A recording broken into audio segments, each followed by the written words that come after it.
Сабаққа қош келдің. Бүгінгі сабақта English Plus 5-ші сыныптың 20-шы беттегі тапсырмаларын орындайтын боламыз. Алдымен видеоға лайк басып, каналыма подписация етіп, қолдап кет. Сабақтарды үзбей, толығымен қарап шық. Одан кейін тапсырманы орындаймыз. Бүгінгі сабақтың тақырыбы спорт тақырыбына байланысты тапсырмалар орындайтын боламыз. Бірінші тапсырма. Which of these words are similar in your language? Can you guess their meanings? Use a dictionary to check your answers. Төменде сөздер берілген, сол сөздер біздің қазақ тілімізбен сәйкес келетін сөздерді табамыз. Футбол, боксинг, judo, cycling, tennis, hockey, wrestling, skiing, golf, swimming, gymnastics, horse riding.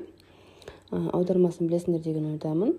Енді біз қазақ тілі мен ағылшын тілінде бірдей болып аталатын спорт түрлерін табамыз. Әрине ол футбол, дзюдо, теннис, хоккей, гольф және гимнастикс. Ж деген сәйкес келеді, бірақ аударғанда гимнастика болып аударылады. Екінші тапсырма. Read and listen to the text. Answer the questions. Тыңдалым тапсырмасын беремін. Тыңдап болғаннан кейін сұрақтарға жауап береміз. Hi, my name's Talgat, and I'm 12. My favorite sport is horse riding. I love horses. I like going to the hippodrome with my father at weekends. This is a photo of me at the Atharal horse race. I'm the boy on the left. 2. Hello, I'm Inju, and I'm 13.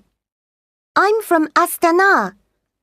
I think it's the best city in the world. My favorite sport is cycling. I cycle to school every day.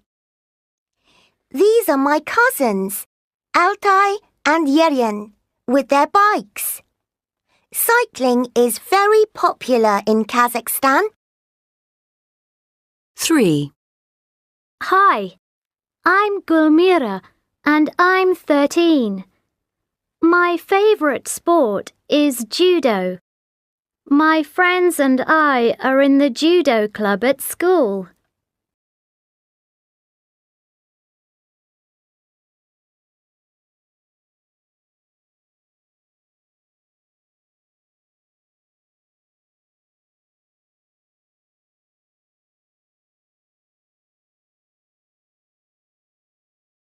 Үшінші тапсырма. Look at the words in blue in the text and choose the correct words to complete the rules.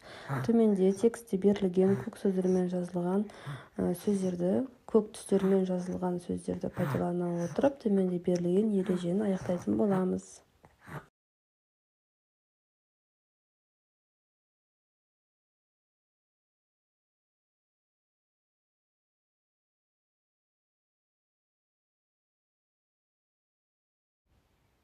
Төртінші жаттығу. Complete the sentences with this, that, this, those.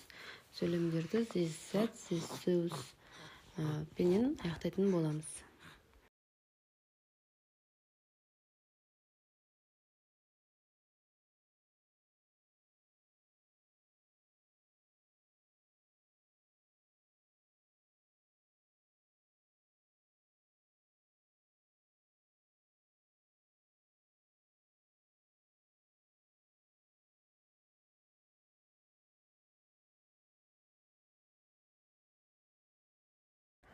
Бесінші тапсырмада төменде берілген 4 сөзді 4 қатарға бөліп жазамыз.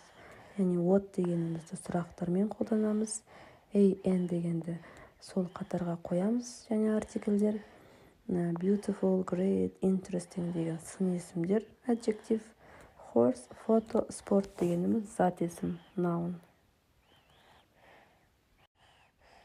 6-шы тапсырмада топтық тапсырма. Бір танымал адамның есімін атап, сол кісіні сын есімдерді пайдалана отырып, an артикльдерін пайдалана отырып, сөйлем құрастырамыз. Самат Смаков. What a great footballer. Қандай тамаша футболист. What a Great сын есім және footballer деген зат есім. Яғни 5-ші тапсырмаға қарап сөйлем құрастыратын боласыздар.